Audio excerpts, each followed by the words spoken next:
maintain and strengthen macroeconomic and financial stability. Let me now turn to the decisions and deliberations of the Monetary Policy Committee meeting, the Monetary Policy Committee, which met on 6th, 7th, and 8th of February, that is culminating today. After a detailed assessment of the evolving macroeconomic and financial developments and the outlook, the Monetary Policy Committee, that is MPC, decided by a 5-to-1 majority to keep the policy rate unchanged at 6.5%. Consequently, the standing deposit facility rate remains at 6.25%, and the marginal standing facility, that is MSF rate, and the bank rate at 6.75%. The MPC also decided by a majority of 5 out of 6 members to remain focused on withdrawal of accommodation to ensure that inflation progressively aligns with the target while supporting growth. I shall now briefly set out the rationale for these decisions. The momentum in domestic economic activity continues to be strong. Headline inflation, after moderating to 4.9% in October, rose to 5.7% in December 2023. This was primarily due to food inflation, mostly vegetables. The softening in core inflation, that is CPI inflation excluding food and fuel, continued across both goods and services, reflecting the cumulative impact of monetary policy actions as well as the significant softening in commodity prices. The uncertainties in food prices, however, continue to impinge on the trajectory of headline inflation. Taking into account this growth inflation dynamics and the fact that transmission of the cumulative 250 basis points policy rate hike is still underway, the MPC decided to keep the policy repo rate unchanged at 6.5%. The MPC will carefully monitor any signs of generalization of food price pressures which can fritter away the gains in easing of core inflation. Monetary policy must continue to be actively disinflationary to align inflation to the target of 4% on a durable basis. The MPC will remain resolute in this commitment. The MPC also decided to remain focused on withdrawal of accommodation to ensure fuller transmission and anchoring of inflation expectations. I now propose to provide an assessment of growth and inflation. Let me take up first global growth. Global growth is expected to remain steady in 2024 with heterogeneity across regions. Though global trade momentum remains weak, it is exhibiting signs of recovery and is likely to grow faster in 2024. I would like to mention that, I am making several statements, and the supporting data for all the statements that I am making, all the sentences that I am reading out, the supporting data is provided in the footnotes. So therefore, those of you who are interested can refer to the footnotes for the backup data in support of whatever statements I am making here. So let me just restart so that there is continuity. Global growth is expected to remain steady in 2024 with heterogeneity across regions. Though global trade momentum remains weak, it is exhibiting signs of recovery and is likely to grow faster in 2024. Inflation has softened considerably and is expected to moderate further in 2024. Financial markets are volatile as market participants adjust their expectations on the timing and pace of rate cuts by major central banks, who in any case remain cautious against premature easing in their fight against inflation.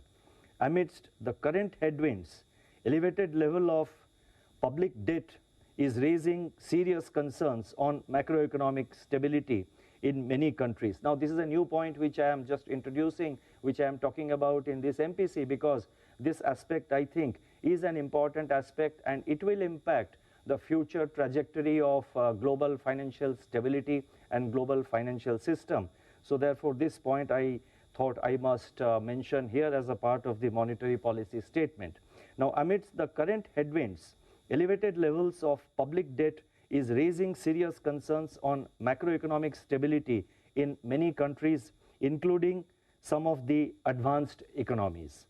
Global public debt to GDP ratio is projected to reach 100% by the end of this decade. The public debt levels in advanced economies, in fact, are much higher than those in the emerging market economies.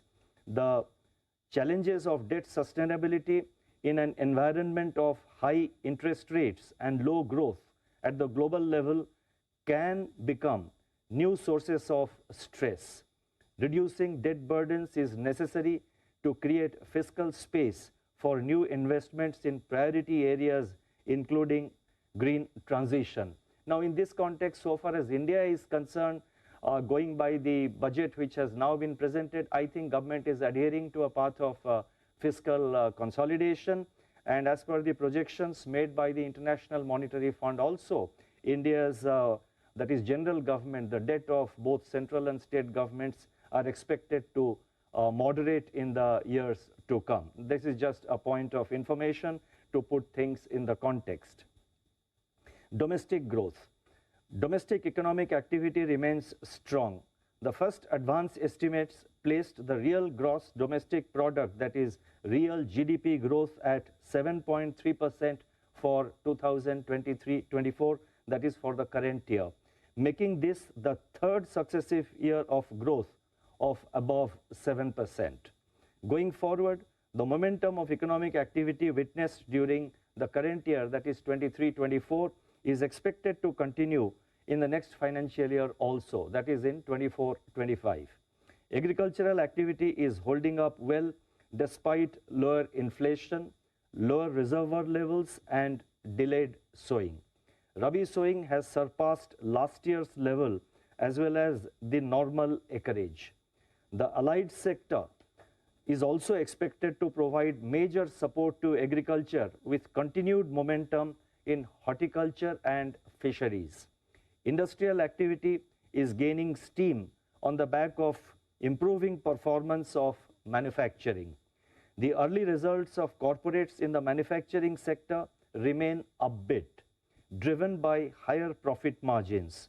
The Purchasing Managers Index, that is PMI for manufacturing, is displaying expansion along with strengthening of Future Activity Index. Services sector activity is expected to remain resilient on the back of strong domestic demand and stable global prospects. The PMI services increased significantly in January, that is January this year, suggesting continuing strong expansion. The buoyant demand for residential housing, coupled with increased thrust on government capex, is expected to propel construction activity. On the demand side, improving employment conditions and moderating inflation, together with a rebound in agricultural activity, should push up household consumption. Rural demand continues to gather pace, strengthening farm level activity as reflected in declining Mahatma Gandhi Narega demand, and the extension of Pradhan Mantri Garib Kalyan Anna Yojana should further support rural consumption. Urban consumption remains strong on the back of improved income levels. Investment cycle is also gaining momentum, is gaining steam, aided by sustained thrust on government capital expenditure, increased capacity utilization, rising flow of resources to the commercial sector, and policy support from schemes such as production-linked incentive. Revival in private corporate investment is also underway. Our survey suggests that investment intentions of private corporates remain upbeat, and both services and manufacturing firms are optimistic about overall business conditions.